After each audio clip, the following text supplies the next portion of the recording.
hürmetli Oktay Nazım'a teşekkür edilen ki sen senelerde bizim şehitlerimizi gösterdiler ve o cümleden şehit analarımızın akıllarımızın karşısında başa eden Mehter'in mezunu olan Yusuf Dağlar'ın karşısında da o cümleden bütün şehitlerin karşısında başa eden.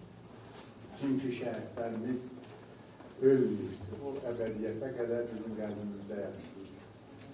Ona göre Allah gazilerimize can sağlığı versin, uzun ömür versin. Biz tüm şehitlerimize ölüme kadar, gazilerimize ölüme kadar borçluyuz. Allah bizlere rahmet eylesin, Allah sizlere sabır versin, can sağlığı versin. Bizler Prezidentimize həsr olunmuş, bugünkü gün münasibetiyle əsəri sizlere təqdim ediyoruz.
Sağlık versin, şehitlerimize rahmet eylesin, gazilerimize can sağlığı.